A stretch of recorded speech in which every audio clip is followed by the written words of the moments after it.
Hi guys, this is doctor Raj Soni from Kaushalya academy Raipur. आज हम लोग बात करेंगे नए चैप्टर के बारे में। नया चैप्टर कौन सा है? क्लास 12 का सेकंड चैप्टर ही है, sexual reproduction in flowering plant. तो फ्लावरिंग प्लांट बोलने का मतलब मैं एंजियोस्पर्म की बात कर रहा हूँ, ठीक है। और क्योंकि सिर्फ एंजियोस्पर्म से फ्लावर मिलते हैं। अब फ्लावर के बारे में अगर बात की जाए तो बहुत अच्छी चीज़ है फ्लावर। ऐसा माना जाता है कि अभी अर्थ पे सबसे ब्यूटीफुल चीज़ अगर कोई है तो वो फ्लावर है। क्यों? क्योंकि उसके इतने सारे टेक्सचर्स हैं, इतने टाइप के पैटर्न्स हैं, इतने टाइप के कलर्स उसमें मिलते हैं आपको, तो वो बहुत ज़्यादा प्रिटी लगता है। इसलिए उसका बहुत सारा पर्पस है, आगे स्लाइड्स हम देखेंगे। तो पहला तो अगर चैप्टर की शुरुआत करें तो चैप्टर की शुरुआत के हिसाब से अगर देखा जाए तो तुम्हारे पास इस सेक्सुअल रिप्रोडक्शन और एक फ्लावरिंग प्लांट, दो चीज़ मिल रही है हमको कि भाई ये सेक्सुअल रिप्रोडक्शन क्या है और फ्लावरिंग प्लांट क्या है। पिछले चैप्टर में हमने देखा था ए सेक्सुअल रिप्रोडक्शन और सेक्सुअल रिप्रोडक्शन क्या होता है। फिर से एक बार रिवाइज कर लेते हैं, ठीक है। सेक्सुअल रिप्रोडक्शन बोलने का मतलब सीधा सीधा क्या होता है कि दो हमारे पास गैमेट होंगे, ठीक है। फ्यूजन ऑफ टू गैमेट्स, ठीक है। दो गैमेट फ्यूज होंगे, फ्यूज होके क्या बनाएंगे भाई? जाइगोट बनाएंगे, ठीक है। सॉरी।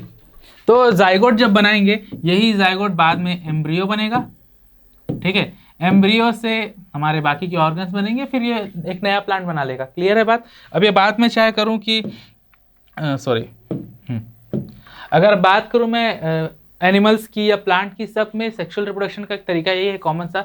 दो टाइप के गैमेट्स आते हैं, गैमेट फ्यूज होते हैं, फ्यूज होने के बाद जाइगोट बनाएंगे, जाइगोट में आगे एम्ब्रियो बनेगा और वो प्रोसेस चलेगी। तो कभी भी अगर हम लोग को सेक्सुअल रिप्रोडक्शन पढ़ना, उसके तीन मेजर फेजेस होते हैं। कौन कौन से? एक होगा पहला क्या? प्री फर्टिलाइजेशन इवेंट, ठीक है, ये फर्स्ट है। सेकेंड होता है कौन सा? फर्टिलाइजेशन, जो सबसे इंपॉर्टेंट स्टेज है। थर्ड है हमारे पास क्या? Post fertilization. तीनों को बताता हूं मैं क्या क्या है। देखो, प्री फर्टिलाइजेशन इवेंट मतलब कि देखो, फर्टिलाइजेशन करना है अगर, तो फर्टिलाइजेशन के लिए हमको क्या चाहिए? गैमेट चाहिए। तो एक मेल गैमेट, एक फीमेल गैमेट चाहिए, ठीक है। मतलब कि ऐसा जरूरी नहीं कि मेल फीमेल हो, दो अलग अलग टाइप के गैमेट होते हैं, ठीक है। अब दोनों गैमेट को बनाना जरूरी है भाई। गैमेट अपने आप हवा से तो आएंगे नहीं, या किसी दुकान में तो मिलते नहीं कि जाके भाई एक गैमेट देना, एक किलो फीमेल गैमेट, एक किलो फीमेल गैमेट दे दो, ऐसा नहीं होता। तो उसके लिए क्या चाहिए तुमको? गैमेट बनाने की प्रोसेस चाहिए। तो गैमेट के लिए क्या होगा भाई? गैमेटोजेनेसिस, ठीक है। तो गैमेटोजेनेसिस होगा, मेल में अलग गैमेट बनेंगे, फीमेल में अलग। प्लांट के केस में इसको बोलते हैं माइक्रोस्पोरोजेनेसिस, किसको? प्लांट मेल गैमेट के लिए। और फीमेल गैमेट बनाने को बोलते हैं मेगास्पोरोजेनेसिस। सेम ह्यूमन के केस में क्या होता था, याद करो, स्पर्मेटोजेनेसिस होता था, स्पर्म बनाने की प्रोसेस को बोलते थे। और फीमेल के गैमेट बनाने की प्रोसेस बोलते थे oogenesis। इतनी बात क्लियर है? तो ठीक है, पहला प्रोसेस हो गया क्या? गैमेटोजेनेसिस। अब भाई गैमेट बन जाएंगे, गैमेट बनने के बाद उसको प्लांट के साथ, मतलब मेल गैमेट और फीमेल गैमेट को मिलाना भी तो है, फिजिकल कांटेक्ट भी तो जरूरी है फर्टिलाइजेशन के लिए। तो उसके लिए क्या है हमारे पास? सेकंड स्टेप आता है क्या? डहिसेंस होगा, ठीक है। डहिसेंस मतलब कि तुम्हारा जहाँ पे जो हम लोग सब प्लांट के केस में बात कर रहे हैं, ठीक है। तो डहिसेंस के केस में क्या होगा? तुम्हारा जो गैमेट्स बने हैं, पॉलन ग्रेन्स बनते हैं, उनको अपने लोकेशन से फैलाना पड़ता है, ठीक है। तो उसके लिए एंथर की वॉल रप्चर होगी, बताऊंगा सब कैसे कैसे होता है। तो रप्चर होकर के पूरे एरिया में फैलेगा, किसी एजेंसी के थ्रू या किसी और तरीके से। तो उस प्रोसेस को आगे क्या बोलेंगे हम? पॉलिनेशन, ठीक है। पॉलिनेशन होने के बाद, पॉलिनेशन का मतलब होता है पॉलन ग्रेन का फीमेल के स्टिग्मा में आकर के लैंड होना, ठीक है, दैट इज पॉलिनेशन। पॉलिनेशन होने के बाद पॉलन ट्यूब का फॉर्मेशन होता है, ताकि जो मेल न्यूक्लियस है वो कहां तक पहुंच सके? एग तक। क्लियर है? तो उसके बाद आएगा क्या? पॉलन ट्यूब फॉर्मेशन, ठीक है।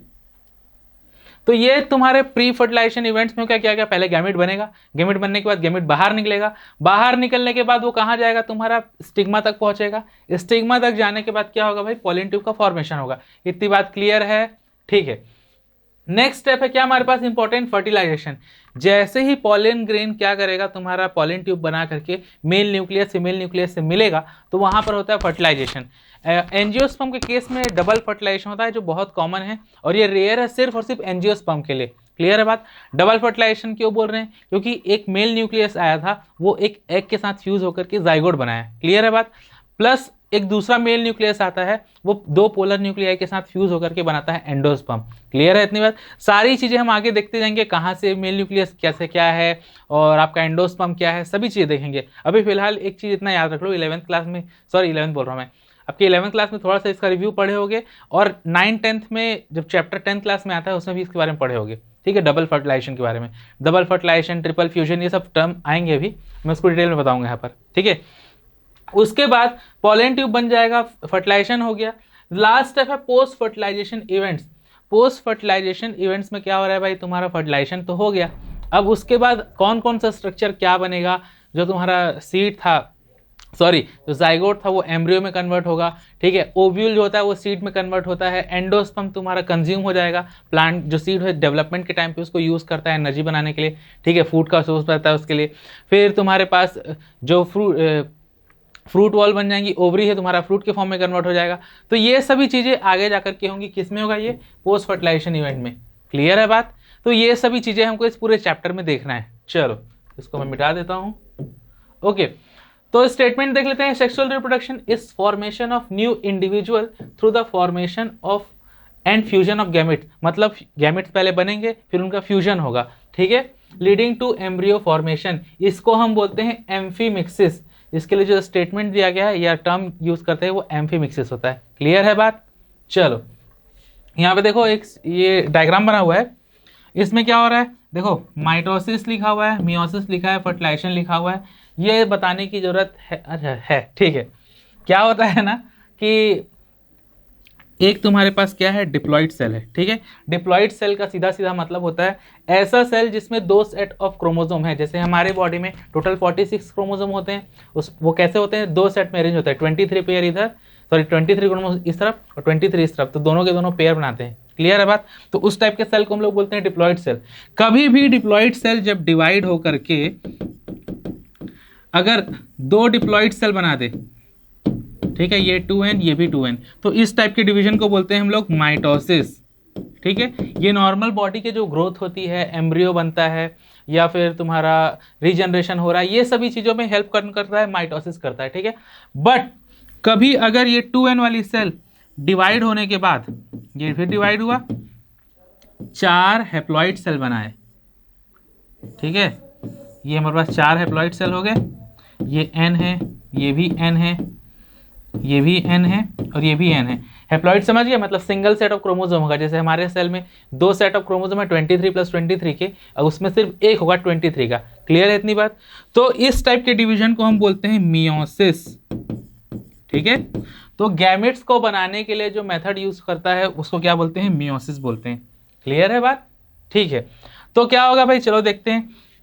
तुम्हारे पास एक डिप्लॉइड सेल थी, डिप्लॉइड सेल में मियोसिस हुआ, मियोसिस से गैमेट बनेंगे। कौन से गैमेट बनेंगे, मेल, अगर मेल के केस में मियोसिस हो रहा है तो मेल गैमेट, फीमेल के केस में हो रहा है तो फीमेल गैमेट। ठीक है, ये दोनों मियोसिस के थ्रू गैमेट बनाए। ठीक है, ये देख लो, एक फीमेल गैमेट है, ये एक मेल गैमेट है, दोनों का जब फ्यूजन होगा उसको हम क्या बोलते हैं, फर्टिलाइजेशन बोलते हैं। ठीक है, फर्टिलाइजेशन होने के बाद क्या बन जाएगा, यहाँ पे जाइगोट बना। ठीक है, जाइगोट तुम्हारा माइटोसिस डिवीजन करके एक नया प्लांट बनाएगा। क्लियर है बात? यही सेक्सुअल रिप्रोडक्शन का एकदम बेसिक सा फंडा है। इतनी बात क्लियर है सभी को? चलो आगे बढ़ते हैं। एक नॉर्मल एंजियोस्पर्म की अगर मैं बात करूं, नॉर्मल एंजियोस्पर्म प्लांट की, तो कैसा होता है, उसमें तुम्हारे पास एक अंडरग्राउंड रूट सिस्टम होगा, एक एरियल शूट सिस्टम होता है। ठीक है, ये दिख रहा है यहाँ पे, रुक जाओ, ये तुम्हारे पास अंडरग्राउंड रूट सिस्टम है, एक नॉर्मल प्लांट की बात करो एंजियोस्पर्म की। ठीक है, और ये पूरा का पूरा ऊपर वाला हिस्सा क्या है, तुम्हारा शूट सिस्टम है। ठीक है, शूट सिस्टम में, अच्छा रूट सिस्टम में सिर्फ रूट मिलेंगे, रूट हेयर मिलेंगे। शूट सिस्टम में तुमको क्या क्या मिल सकता है, बर्ड मिल सकता है जो ग्रोथ में हेल्प कर रहा है। ठीक है, फिर स्टेम का फीचर है, ये देखो जहाँ जहाँ पर से कोई ग्रोथ होती है उसको हम लोग क्या बोलते हैं, नोड बोलते हैं। कोई ब्रांच निकल रही है जहाँ पर, उसको हम लोग क्या बोल रहे हैं, ये सब नोड्स हैं। ठीक है, ये क्या है तुम्हारे पास, नोड्स। ठीक, ये भी क्या है, नोड। तो 2 नोड्स के बीच के स्पेस को हम क्या बोलते हैं, इंटर नोड। क्लियर है इतनी बात? ठीक है, क्योंकि जैसे गन्ना सभी लोग खाएं, गन्ने में देखना एक ऐसे पूरा लाइन है, ये तुम्हारा मान लो गन्ने का एक वो है, पेड़ है, प्लांट बोल लो सीधा सीधा, मोनोकॉट होता है गन्ना, ये तुम्हारा नोड, ये तुम्हारा नोड, अच्छा नीचे बनाते कुछ इस टाइप का होता है गन्ना, सभी लोग देखें। ठीक है, ये नोड्स हैं। तो जो तुम्हारा ईडेबल पार्ट है, मतलब जिसको तुम खाते हो, वो ये वाला पार्ट होता है, इंटरनोड वाला पार्ट, ठीक है, आई एन, ये भी आई एन। जो नोड वाला पार्ट है उसको हम नहीं खाते हैं, क्लियर है बात। चलो फिर इसमें क्या होते हैं, लीफ होते हैं। लीफ का फंक्शन क्या है भाई, फोटोसिंथेसिस करना, ठीक है। ये तुम्हारा पूरा का पूरा स्टेम है, और इसी में फ्रूट भी लगते हैं और फ्लावर भी लगते हैं इसी प्लांट में, ठीक है। तो हमको मेनली इसमें किसके बारे में पढ़ना है भाई, फ्लावर के बारे में पढ़ना है, ठीक है। चलो तो फ्लावर के बारे में स्टेटमेंट देख लेते हैं। Flowers are modification of condense shoot. अच्छा, इस स्टेटमेंट का क्या मतलब है, देखते हैं आगे क्या होता है, ठीक। Regarded as the most beautiful structure of nature, nature की सबसे ज्यादा सुंदर चीज बोलते हैं इसको, ठीक है। They are of different variety, shapes, colour and scent, ठीक है। अलग अलग प्लांट्स के जो फ्लावर होते हैं सबका कलर अलग है, किसी का शेप अलग है, किसी का स्मेल अलग है, स्ट्रक्चर अलग है, इस वेरी करता है सब चीज़। जैसे एक रोज़ का प्लांट देखियो, रोज़ का जो फ्लावर है वो भी रेड होता है, और एक तुम्हारे पास गुड़हल होता है, या फिर जिसको बोल सकते हैं चाइना रोज, वो भी रेड होता है। दिखने में दोनों रेड है, पर दोनों के वैरायटी में बहुत डिफरेंस है, स्मेल में बहुत डिफरेंस है, क्लियर है बात। चलो, flowers are use to express love, affection, happiness, grief. देखना सभी चीज़ों में, अभी क्या बोलते हैं, अगर देखोगे कि शादियाँ होती हैं, शादियों में वरमाला डालते हैं, ठीक है, डेकोरेशन है फ्लावर का यूज़ करते हैं। कोई स्पेसिफिक डेट्स होते हैं, बर्थडे पे लोग फ्लावर देते हैं किसी को, ठीक है। फिर कोई किसी की डेथ हो जाती है, उसमें भी फ्लावर लगाते हैं। तो अलग अलग चीज़ों को अपने इमोशन को शो करने के लिए इसका यूज़ किया जाता है, क्लियर है बात। They are object of aesthetic, ornamental, social, religious and cultural value, ठीक है। एस्थेटिक वैल्यू मतलब वो फ्लावर अच्छा दिखता है इसलिए एस्थेटिक वैल्यू है। ऑर्नामेंटल क्यों, क्योंकि भाई एक सुंदर सी सजाने की चीज़ है अपने पास। सोशल गैदरिंग्स होती है, वहाँ पे फ्लावर्स का यूज़ किया जाता है, ठीक है। रिलीजियस, हमारे अगर इंडिया की बात करें तो मोस्टली क्या कहते हैं, हर एक रिलीजन में फ्लावर का यूज़ करते हैं, उस क्या कहते हैं वर्शिप करने में, क्लियर है बात। और कल्चर में अलग अलग कल्चर का अलग अलग वैल्यू हर फ्लावर का, ठीक है। It is use as a source of dye, scent and perfume. जो परफ्यूम और सेंट होते हैं वो मेनली कई दिखना कुछ रोज़ के फ्लेवर के, उसमें क्या करते हैं, इन फ्लावर्स को प्रॉपर डिप करके रखा जाता है ताकि इसका जो स्मेल है या सेंट है वो उसमें पूरी तरह से एब्जॉर्ब हो जाए, क्लियर है बात। चलो तो ये तो हो गया। अब स्टेटमेंट इसके बारे में मेन है, मेरे को ये भी तुमको बताना है, ठीक है। एक खाली पेज देख लेता हूँ। हाँ, क्या होता है ना, ये लिखा था कंडेंस शूट। एक शूट सिस्टम मतलब एक स्टेम में क्या होता है भाई, चलो देख लेते हैं। ये नोड्स होंगे कुछ, एक नोड हो गया, ये दूसरा नोड, ये तीसरा नोड, ये चौथा नोड, ठीक है। इसके एक नोड से एक ऐसी टाइप की लीफ निकली, इसको मैं ग्रीन बना देता हूं,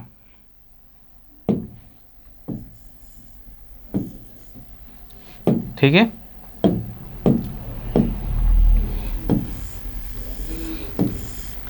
फ्लावर के सबसे बाहर पार्ट में ग्रीन कलर का होता है, ठीक है।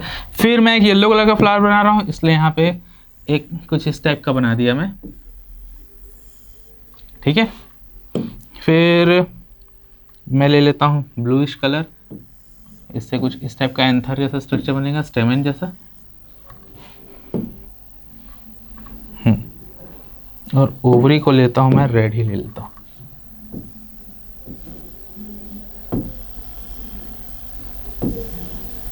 ये दिख रहा है अपने को स्ट्रक्चर। तो देखो ये वाला स्ट्रक्चर क्या होता है, इसको हम लोग बोलते हैं कैलिक्स, ठीक है। इसको हम लोग बोलते हैं कोरोला, ठीक है। इसको हम लोग बोलते हैं क्या, एंथर, सॉरी एंथर नहीं, स्टेमन। और ये क्या हमारे पास भाई, ये हमारे पास है फीमेल रिप्रोडक्टिव पार्ट, जिसको हम लोग बोलते हैं पिस्टिल या कार्पेल, ठीक है, या कार्पेल। अब देखो एक चीज, एक नॉर्मल फ्लावर में तुमको ये सारी चीजें मिलती है। ये मैं बात कर रहा हूँ कब, जब कभी किसी जमाने में फ्लावर नहीं बनता होगा। एक नॉर्मल शूट में क्या होता है, नोड से लीफ निकलती हैं अलग अलग, ठीक है। तो ये क्या बोला, इसको मॉडिफाइड कंडेंस शूट है। पहले के टाइम पे जो पुराने प्लांट्स होते थे उसमें सीड बियरिंग, सीड भी ना बोले अगर, स्पोर बियरिंग लीव्स को बोला जाता था माइक्रोफिल्स या मैक्रोफिल्स। मतलब कि ऐसी पत्तियां, ये स्पोरोफिल्स बोलते थे, ऐसी पत्तियां जिसमें स्पोर्स होते हैं या गैमेट होते हैं उसको हम स्पोरोफिल बोलते हैं। पर ये तो एडवांस प्लांट है, इसको अलग से लीफ की जरूरत नहीं है, इसके पास अलग से स्ट्रक्चर है, क्या है, फ्लावर है। तो इवोल्यूशन के हिसाब से अगर देखा जाए तो पहले ये पत्तियां ही तो थी। ये जो लीफ था कैलिक्स, इसका फंक्शन क्या है भाई, इसका फंक्शन है प्रोटेक्ट करना फ्लावर को। ये इसका फंक्शन क्या है, येलो वाले का, कोरोला का, जो जिसको पेटल्स बोलते हैं, ये अट्रैक्ट करता है अलग अलग एजेंसीज को। ये है हमारे पास मेल स्पोरोफिल जिसको माइक्रोस्पोरोफिल बोलते हैं, और ये क्या है, फीमेल स्पोरोफिल जिसको मैक्रोस्पोरोफिल बोलते हैं या मेगा स्पोरोफिल। देखते हैं आगे, ठीक है। ओके हाँ, flower develop in mature plant due to hormone induce structural and physiological changes in shoot apices. मतलब कि क्लास 11th में जब पढ़े होगे तुम लोग एक टॉपिक क्या बोलते हैं प्लांट हार्मोन, उसमें एक वर्नलाइजेशन वाला स्टेटमेंट सुने होगे। तो याद रखना ये फ्लावर का डेवलपमेंट भी एक प्रॉपर एज पे आता है। तुम्हारे पास अगर मैं बात करूं, हाँ, किसी भी ऑर्गेनिज्म का जब बर्थ होता है, ठीक है, बर्थ होने के बाद जो नेक्स्ट फेज आती है उसको हम लोग क्या बोलते हैं प्लांट में, वेजिटेटिव फेज। ठीक है, वेजिटेटिव फेज वो फेज है जिस टाइम पे कोई ऑर्गेनिज्म सेक्सुअल रिप्रोडक्शन करने के लिए कैपेबल नहीं होता, उसको वेजिटेटिव फेज बोलते हैं। इसी फेज को क्रॉस करने के बाद कौन सी फेज आती है, रिप्रोडक्टिव फेज। ठीक है, रिप्रोडक्टिव फेज के टाइम पे इसमें गैमेट बनना स्टार्ट हो जाएगा, मतलब कि माइक्रोस्पोरोजेनेसिस और मेगास्पोरोजेनेसिस स्टार्ट हो जाएगा। इसके बाद कौन सी एज आएगी, इसके बाद आती है एजिंग, या इसी को हम क्या बोलते हैं, सेनेसेंस। क्लियर है बात। और उस बाद नेचुरल डेथ होती है किसी भी ऑर्गेनिज्म की। तो ये सीक्वेंस है। तो जो वेजिटेटिव फेज से रिप्रोडक्टिव फेज आया, इसके लिए इंपॉर्टेंट है क्या, रिप्रोडक्टिव फेज को अचीव करना, तो उसके लिए हार्मोन्स रिस्पॉन्सिबल होते हैं। क्लियर है बात। दे मे बी सॉलिटरी और ट्रांसफॉर्म्ड इनटू इन्फ्लोरेसेंस। कुछ कुछ फ्लावर देखना एक सिंगल फ्लावर होता है, कई जगह पे फ्लावर का पूरा एक गुच्छा होता है, एक मास होता है। ठीक है, उसको हम लोग इन्फ्लोरेसेंस बोलते हैं, उस अरेंजमेंट को। The meristem primordia grows into floral buds and then flower. देख लो यहाँ पे पहले कुछ एक छोटा सा बर्ड जैसा बना होगा। ठीक है, ये नॉर्मली ऐसा मानते हैं हम लोग कि पहले ऐसा था। अब इसी को जब तुम कंडेंस कर दोगे तो देखना कुछ इस टाइप का दिखेगा ये। ठीक है, चलो बना देता हूँ मैं।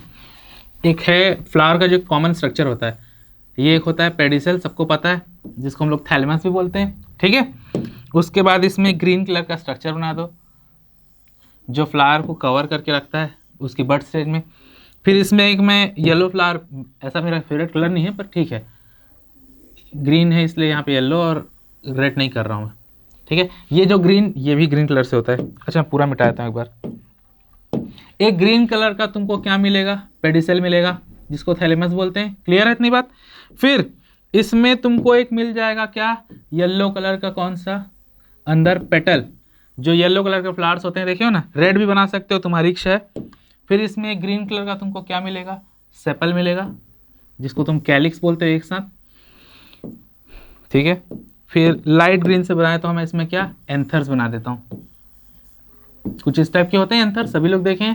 ठीक है, फिर एम्ब्रियो ब्लैक से बना रहा हूँ। ऐसा कोई कलर एम्ब्रियो का ब्लैक नहीं होता है, पर कलर कॉम्बिनेशन के लिए ये कुछ तुमको इस टाइप का स्ट्रक्चर दिखने को मिलता है। ठीक है, ठीक है, क्लास 12 में सभी लोग ये डायग्राम बनाए होंगे। ठीक है, तो ये जो स्ट्रक्चर है, ठीक है, इसको हम क्या बोल दिए, ये तो हमारे पास क्या है, थैलेमस। ठीक है, ये क्या है हमारे पास, स्टॉक है जिससे वो अटैच रहेगा। ठीक है, ये क्या है हमारे पास भाई, कैलिक्स, या फिर इसी को हम क्या बोलते हैं, सेपल। ठीक है, ये क्या है हमारे पास, पेटल, या फिर इसी को हम क्या बोलते हैं भाई, कोरोला। ठीक है, ये क्या है हमारे पास, ये स्टेमन। ठीक है, और ये क्या है हमारे पास भाई, पिस्टिल। तो एक नॉर्मल सा जो प्लांट होता है, ठीक है, या एक नॉर्मल सा फ्लावर है, उसके ये सारे के सारे स्ट्रक्चर होते हैं। क्लियर है बात। तो देखो जो पहले मैंने एक डायग्राम बनाया था, एक छोटा सा से स्टॉक निकला हुआ है, सब में वो निकले हुए हैं, अगर उसको तुम कंप्रेस कर दोगे, कंडेंस कर दोगे सबको, तो सब एक जगह पे आ जाएंगे कि नहीं। तो ये देखो वही स्टेम जो था ये पूरा एक कंडेंस फॉर्म में आ गया है। ठीक है, और सब पास पास आ गए, इसलिए इसको हम क्या बोलते हैं, मॉडिफाइड कंडेंस शूट। क्लियर है बात। ये समझ में आया कि कैसे वो कंडेंस से ऐसे होगा। ठीक है, इसलिए इसका नाम ऐसा पड़ा है। ठीक है, नेक्स्ट देखते हैं हम लोग किसके बारे में भाई। अच्छा ये देखो डायग्राम और है इसका।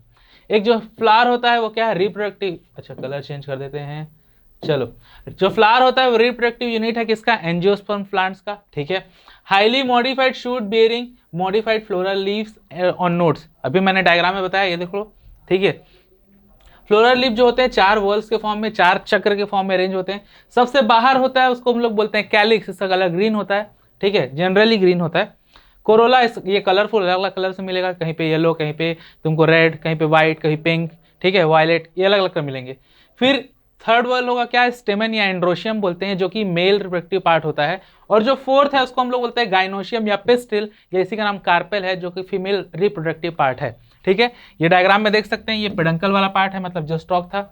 ये रिसेप्टिकल है, रिसेप्टिकल मतलब कि थैलेमस या पेडिसल बोलते हैं जिसको।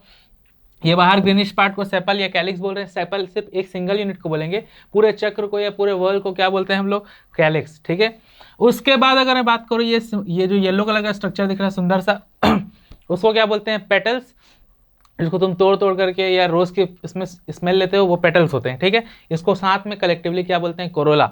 ठीक है, उसके बाद ये जो येलो वाला स्ट्रक्चर दिख रहा है ये अंदर में, ठीक है, इसको हम लोग क्या बोल रहे हैं भाई, पिस्टिल या कार्पल या गाइनोशियम, जो फीमेल रिप्रोडक्टिव पार्ट है। और ये जो दिख रहे हैं छोटे छोटे, ये ग्रीन रेड वाले, ये हमारे पास स्टेमन है, जो कि मेल रिप्रोडक्टिव पार्ट है, जिसको पूरा का पूरा हम क्या बोलते हैं, एंड्रोशियम। इतनी बात क्लियर है, फ्लावर्स के पार्ट क्लियर हो गए सभी को। चलो आगे बढ़ते हैं। पार्ट्स ऑफ फ्लावर में देखो, जो स्टॉक है और फ्लावर इज कॉल्ड पेडिसल, जहाँ पे तुम्हारा पूरे पूरे फ्लावर अटैच होते हैं। The floral leaves are arrange in whorls on the swollen end of pedicel. ठीक है, थैलेमस के ऊपर अरेंज होते हैं सारे के सारे। Calyx and corolla are accessory और नॉन एसेंशियल वर्ल। मतलब कि क्या है, देखो फ्लावर क्या हमारा रिप्रोडक्टिव ऑर्गन बोले प्लांट के लिए हम लोग, तो रिप्रोडक्टिव ऑर्गन का सीधा सीधा मतलब क्या होगा, ऐसा स्ट्रक्चर जो गैमेट बनाने में और गैमेट के मैचुरेशन में हेल्प करे। ठीक है, तो कैलिक्स और कोरोला का गैमेट बनाने, उसके मैचुरेशन, उसके न्यूट्रिशन में कोई हाथ नहीं है। उनका काम क्या है, सिर्फ पॉलिनेशन में हेल्प करना और प्रोटेक्शन करना। ठीक है, इसलिए इसको हम नॉन रिप्रोडक्टिव पार्ट या नॉन एसेंशियल पार्ट या एक्सेसरी वर्ल भी बोलते हैं। क्लियर है बात, इनको ऐसा क्यों बोलते हैं। चलो, तो टोटल 4 चक्र हैं या 4 वर्ल हैं, उसमें तुमको 2 कैसे मिल गया, 2 ऐसे पार्ट है जो नॉन एसेसरी हैं और मतलब 2 नॉन एसेंशियल हैं, और बाकी के 2 क्या हैं, एसेंशियल पार्ट है या रिप्रोडक्टिव पार्ट है। ठीक है, एंड्रोशियम एंड गाइनोशियम जो है मेनली रिप्रोडक्टिव या एसेंशियल वर्ल है फ्लावर के। इतनी बात क्लियर है सभी को। चलो ये हो गया। नेक्स्ट, अच्छा हाँ, यहाँ पे देख ही ली होगी। नेक्स्ट देखते हैं सबसे पहला कैलिक्स के बारे में। ठीक है, कैलिक्स क्या होता है, जो कैलिक्स होता है वो क्या है हमारे पास, सेपल जो होते हैं उसका एक चक्र होता है। ठीक है, अब ये क्या है भाई, सीधी सी बात है, इनका फंक्शन खुद सोच के देखो। तुम्हारा जो फ्लावर होगा जब वो बर्ड स्टेज में होगा तो उसको कवर करके या प्रोटेक्ट करके रखता होगा ये। ठीक है, इसलिए इसको हम लोग क्या बोल रहे हैं, प्रोटेक्टिव फंक्शन करता है, क्योंकि सबसे आउटर साइड में होता है। ठीक है, ये देख लो, ये वाला जो हिस्सा दिख रहा है ना, ये वाला क्या है, ये हमारे पास कैलिक्स है। अगर कैलिक्स तुम्हारा 2 कंडीशन में, या तो फ्री रहेगा तो फ्यूज फॉर्म में रहेगा। अगर कैलिक्स फ्री है तो उसको क्या बोलेंगे, पॉलीसेप्लस। ठीक है, ओके हाँ, और अगर फ्यूज है तो क्या बोलेंगे इसको, गैमोसेप्लस। क्लियर है बात। तो इसके लिए स्टेटमेंट अलग यूज करते हैं। ये टर्म कहाँ पे आएगा, जब तुम फ्लोरा डायग्राम बनाओगे, क्लास 11 का एक चैप्टर है मॉर्फोलॉजी इन फ्लावरिंग प्लांट, वहाँ पे इसको यूज करते हैं, पॉलीसेप्लस और गैमोसेप्लस, जब प्लांट की फैमिली पढ़ते हैं तब के केस में। ठीक है, चलो कोरोला देखते हैं। कोरोला की पेटल्स के वर्ल को बोलते हैं, जो ये सुंदर सुंदर सा कलरफुल दिख रहा है ना, ये देखो, ये वॉयलेट कलर का, ये ऑरेंजिश और ऑरेंज मतलब रेड और येलो के मिक्सचर में है। कोरोला अगर फ्री फॉर्म में है तो उसको पॉलीपेटलस बोलेंगे, अगर फ्यूज फॉर्म में तो क्या, गेमोपेटलस बोलेंगे। इसका फंक्शन क्या है भाई, फ्लावर में जो मेनली दूर से अगर कोई फ्लावर दिखता है, सुंदर दिखता है, वो इस पेटल के कारण ही है। तो पेटल ही मेन अट्रैक्टिंग एजेंसी है। तो भाई इससे फ्लावर को क्या फायदा है, भाई हमको दूर से अच्छा दिख रहा है, हम तो तोड़ के रख लेंगे। ठीक है, फूल में भगवान में चढ़ा देंगे, किसी को दे देंगे, या कोई जानवर खा जाएगा इसको, वही तो करेगा ना। तो हमको फायदा, मतलब उसको प्लांट को क्या फायदा हो रहा है, मेनली तो प्लांट अपने फायदे के लिए किया है ना। तो इसको फ़ायदा ये है कि ये जो दूर से कीड़े मकोड़े आ रहे हैं, ठीक है, इंसेक्ट हो गए, उनके लिए बेनिफिशियल है। कैसे बेनिफिशियल है, वो आएंगे घूमते ऊँ करते हुए, तो इसमें आएंगे, बैठेंगे, स्मेल सूंघेंगे, उनको मजा आएगा, नेक्टर रिसीव करेंगे। ठीक है, दूर से कलर उनको दिख ही रहा है, ब्राइट कलर के होते हैं। नेक्टर रिसीव किए और साथ में पॉलन ग्रेन को भी रिसीव करके ले जाते हैं और दूसरे फ्लावर में जाके छोड़ देते हैं। क्लियर है बात। तो इससे एक टाइप का पॉलिनेशन हो जाता है। ये इस टाइप के पॉलिनेशन को क्या बोलते हैं, इंसेक्ट पॉलिनेशन। क्लियर है बात। एंटिनोमोफिली आएगा आगे जब पढ़ेंगे तो। ठीक है, चलो नेक्स्ट एक स्टेटमेंट लिखा है पेरियंथ। देखो इसमें पहला स्टेटमेंट दिखा है कि sepals and petals are clearly not differentiated from each other. ऐसा कुछ साइंटिस्ट का मानना है और कुछ लोग का अलग है, मतलब 2 स्कूल ऑफ थॉट्स चलते हैं कि ऐसा माना जाता है कि पेरियंथ जो है वो तुम्हारा सेपल्स और पेटल फ्यूज होकर के एक स्ट्रक्चर बनाया है जिसको हम पेरियंथ बोलते हैं। ठीक है, और उसके सिंगल यूनिट को टेपल बोल रहे हैं। ऐसा कुछ लोग मानते हैं। और कुछ दूसरे साइंटिस्ट का मानना है कि जब तुम्हारे पास सेपल और पेटल एब्सेंट होंगे किसी फ्लावर में, तो वहाँ पे एक नया टाइप का वर्ल होगा जिसको हम क्या बोलते हैं, पेरियंथ। क्लियर है, दोनों गलत नहीं है। और हमको उससे मतलब भी नहीं करना है, ठीक है, हमको अपना पढ़ने से मतलब है। तो फिलहाल जो ज़्यादा रनिंग में है उसको ये मान लेते हैं कि तुम्हारा दोनों क्लियरली डिस्टिंग्विश नहीं, अलग अलग नहीं दिखते हैं, तो वहाँ पे क्या मिलेगा तुमको, पेरियंथ मिलेगा। इसकी सिंगल यूनिट को क्या बोलते हैं भाई, टेपल्स बोलते हैं, ठीक है। टेपल्स अगर फ्री है तो उसको पॉलीफिलस बोलेंगे, फ्यूज है तो क्या, गेमोफिलस बोलेंगे। क्लियर है बात। चलो ये तो हो गया तुम्हारे पास क्या, पेरियंथ के बारे में, ठीक है। आगे देखते हैं हम लोग किसके बारे में, एंड्रोशियम। ये सब इंट्रोडक्शन चल रहा है हम लोग का, ठीक है। तो नेक्स्ट क्या है हमारे पास, एंड्रोशियम। एंड्रोशियम के बारे में बताया था मैंने, ये क्या है, मेल रिप्रोडक्टिव ऑर्गन है। ये क्या करता है भाई, अच्छा इस मेल रिप्रोडक्टिव ऑर्गन है मतलब क्या करेगा, मेल गैमेट प्रोड्यूस करेगा, ठीक है। रिप्रोडक्टिव अभी तक मैंने नहीं बोला था, अभी तो दो ही रिप्रोडक्टिव है, या तो गाइनोशियम या तो एंड्रोशियम। क्लियर है बात। तो ये इसके पास या तो एक या तो बहुत सारे स्टेमन होंगे, इसकी यूनिट को स्टेमन बोलते हैं, ठीक है। इफ स्टेमन इज स्टेराइल, इस टाइप को क्या बोलते हैं, स्टेमिनोड। क्लियर है बात। स्टेराइल बोलने का मतलब वो कोई भी गैमेट प्रोड्यूस नहीं करेगा, उस टाइप के स्ट्रक्चर को हम लोग क्या बोलते हैं, स्टेराइल। अगर भाई सीधी सी बात है, अगर कोई ह्यूमन स्पर्म नहीं प्रोड्यूस कर सकता या एग प्रोड्यूस नहीं कर सकता, उसको स्टेराइल बोलते हैं। सेम प्लांट के केस में भी उसको स्टेराइल बोलेंगे। तो ऐसे स्टेमन के लिए क्या नाम दिया गया है, स्टेमिनोड। क्लियर है बात। चलो एंड्रोशियम में अगर स्टेमन हमारे अटैच फॉर्म में है पेटल से, तो उसको क्या बोलते हैं, ईपी पेटलस। मतलब कि देख लो यहाँ पे ये पेटल्स दिख रहे हैं सुंदर सुंदर, अगर उसी में अटैच्ड है हमारे पास कौन, स्टेमन, तो उसको एपीपेटलस बोलेंगे। अगर वो पेरियंथ या टेपल से अटैच है तो एपीफिलस बोलेंगे उसको। क्लियर है बात, इतना समझ में आया, ठीक है। फिर if the stamens are free from one another and also from floral walls, उसको हम लोग बोलेंगे पॉलीएंड्रस। मतलब कि ये आपस में भी ना चिपके रहें प्लस किसी वर्ल से भी ना चिपके रहे, तो उसको क्या बोलेंगे हम, पॉलीएंड्रस। मतलब कि डायरेक्टली किससे अटैच रहे, थैलेमस से या पेडिसल जो स्ट्रक्चर था। इतनी बात क्लियर है। चलो नेक्स्ट देखते हैं और इसके और टाइप्स एंड्रोशियम के। एंड्रोशियम के अगला टाइप में क्या आएगा हमारे पास, ये किसके बेसिस पे, कोहेजन पे, मतलब कैसे फ्यूज है उसके हिसाब से। पहला होता है मोनो एडल्फस स्टेमन, ठीक है। अगर तुम्हारे पूरे के पूरे एंड्रोशियम फ्यूज होकर के एक सिंगल बंडल बना ले, एक सिंगल यूनिट बना ले, तो उस टाइप के क्या बोलेंगे हम, मोनोएडल्फस स्टेमन। देख लेते हैं, the filaments of all stamen in flower are fused, ठीक है, इनटू अ सिंगल बंडल और tube that is anther are attached by each other by connectives. देख लो ये दिख रहा है, ये एक लंबी सी पूरी ट्यूब आई है, ठीक है। इस ट्यूब में सारे के सारे जो हैं वो स्टेमन है सब जुड़े हुए हैं किसके थ्रू, अपने फिलामेंट के थ्रू। क्लियर है बात। इनके सिर्फ और सिर्फ एंथर फ्री, बाकी सब कुछ फ्यूज है। इस ट्यूब को हम बोलते हैं क्या, इस ट्यूब को बोलते हैं हम लोग क्या, स्टेमिनल ट्यूब, ठीक है। ये किससे मिलता है हमको, गुड़हल का एक प्लांट होता है चाइना रोज, उसमें मिलता है ये। क्लियर है बात। ये मेंबर्स ऑफ मालवेसी में बहुत कॉमन मिलेगा, ठीक है। इस टाइप के स्टेमन को बोलते हैं मोनोएडल्फस स्टेमन। क्लियर है, ठीक। नेक्स्ट देखते हैं, वो है डायएडल्फस। अब देखो मोनोएडल्फस मतलब कि दो, एक सिंगल बंडल है, सारे के सारे एंथर फ्यूज होकर एक सिंगल बंडल बना रहे। अगर वही सारे एंथर फ्यूज होकर के दो बंडल बना रहे तो उसको क्या बोलेंगे, डायएडल्फस। ये कहाँ मिलता है हमको, फेबेसी फैमिली में, पी हो गया, बीन हो गया, इस केस में मिलेगा, ठीक है। The filaments of stamen are fused into two separate bundle. देख लो ये एक सिंगल बंडल और एक दूसरा बंडल, ठीक है, पर नीचे एक्चुअल में दोनों के दोनों जुड़े हुए हैं, ठीक है। यहाँ पे एक बंडल बना हुआ है, ठीक है, तो यहाँ पे छोटे छोटे, ये बढ़िया हो गया, ये इस टाइप का बंडल बनता है, ठीक है, कि इसको हम लोग क्या बोलते हैं, डायएडल्फस टाइप ऑफ स्टेमन, ठीक है। If the stamens are united in two bundles by the fusion of their filaments are being free, ये पी के एग्जांपल में मिल रहा है, ठीक है। इस टाइप के क्या बोलते हैं, डायएडल्फस। नेक्स्ट देखते हैं हम लोग क्या, पॉलीएडल्फस। मतलब कि तुम्हारे जो एंथर्स हैं, एंथर्स बोलना चाहिए, जो एंड्रोशियम के जो बंडल्स हैं वो बहुत सारे अलग अलग होंगे, अपने एंथर से फ्री होंगे ये लोग। अच्छा मैं बार बार एंथर स्टेमन बोल रहा हूँ, ये क्या है चलो तुमको दिखाई देता हूँ मैं, जो पीछे फिर आ जाएंगे। स्टेमन जो होता है उसके दो पार्ट है, कायदे से देखोगे तो कौन कौन सा है, एक है तुम्हारे पास ये स्टेमन, अगर मैं बोलूँ तो उसके दो पार्ट है, एक हो गया एंथर, ठीक है, दूसरा क्या होगा भाई, दूसरा होगा फिलामेंट, ठीक। इसके बाद एक तीसरा पार्ट भी होता है, वो क्या होता है, कनेक्टिव। कनेक्टिव को जनरली इन्वॉल्व नहीं करते, क्यों, क्योंकि भाई ये तुम्हारा एंथर हो गया, ये फिलामेंट वाला पार्ट, इनको जोड़ने वाले स्ट्रक्चर को क्या बोल रहे हैं हम लोग, कनेक्टिव बोल रहे हैं।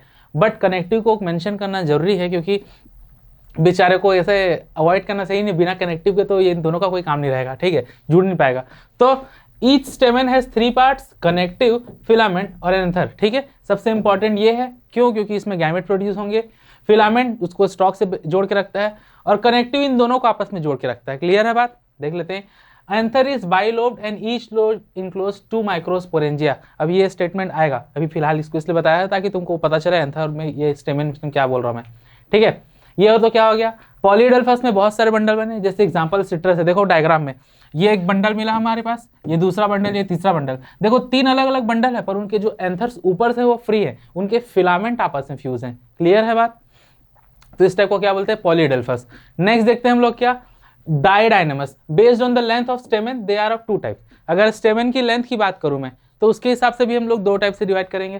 पहला है डाइडाइनमस। कैसा है डाइडाइनमस, मतलब 2 फिर 2, डाई मीन्स 2 और ये भी 2, तो टोटल 4 एंथर होंगे, सॉरी 4 स्टेमेन होंगे, ये याद रखो।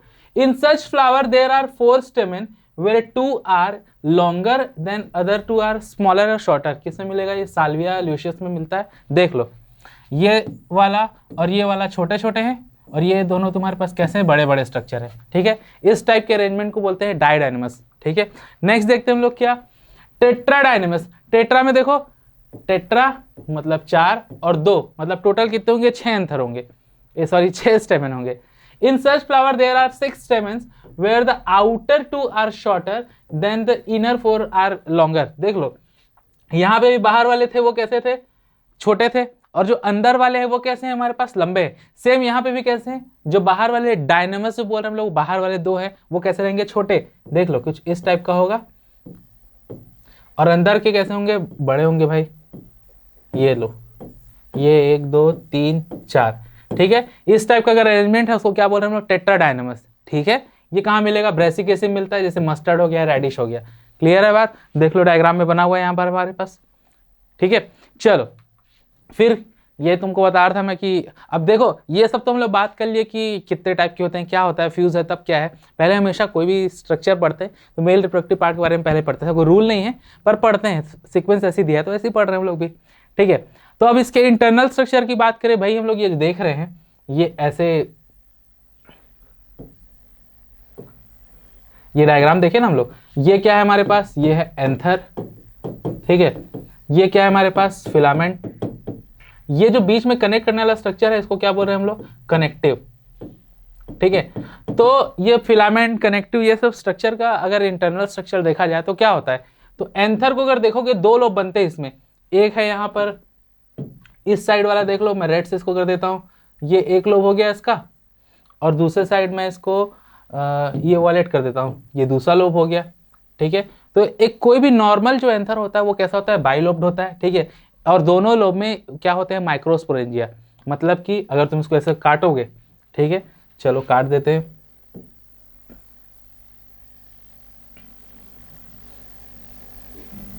कुछ इस टाइप का बनेगा, ठीक है। ऐसे ही रफ डायग्राम है, ऊपर से काट दिए हम लोग। काटने के बाद देखना इसके अंदर ऐसे डायग्राम बुक में देखना 4 ऐसे छोटे छोटे गोले बने रहते हैं, ठीक है। ये जो छोटे छोटे गोले हैं ना, इनको हम क्या बोलते हैं, माइक्रोस्पोरेंजियम। बहुत लंबा स्टेटमेंट दिख रहा है। माइक्रोस्पोरेंजियम सिर्फ एक के लिए यूज कर रहे हैं, चारों को साथ में क्या बोलते हैं, माइक्रोस्पोरेंजिया। क्लियर है बात? तो ये माइक्रोस्पोरेंजियम का काम क्या है, यही तो मेन चीज है भाई। एंथर का काम क्या है, गैमेट प्रोड्यूस करना, मेल गैमेट प्रोड्यूस करना। तो माइक्रोस्पोरेंजियम क्या करेगा, गैमेट प्रोड्यूस करेगा, ठीक है। तो स्टेमेन के 2 part, filament, anther. Long slender part है, ये देखो इसको हम लोग फिलामेंट बोलते हैं। जो ऊपर वाला पार्ट है, फर्टाइल पार्ट जो गैमेट प्रोड्यूस करेगा, उसको क्या बोल रहे हैं हम लोग, देख लो एंथर बोल रहे हैं, ठीक है। चलो तो स्टेमेन क्या है, male reproductive organ of flower, it represent the floral whorl called androecium, ठीक है। फ्लोरल वॉल जो होता है एंड्रोशियम उसको रिप्रेजेंट करता है, इसके यूनिट को हम लोग क्या बोलते हैं, स्टेमेन बोलते हैं।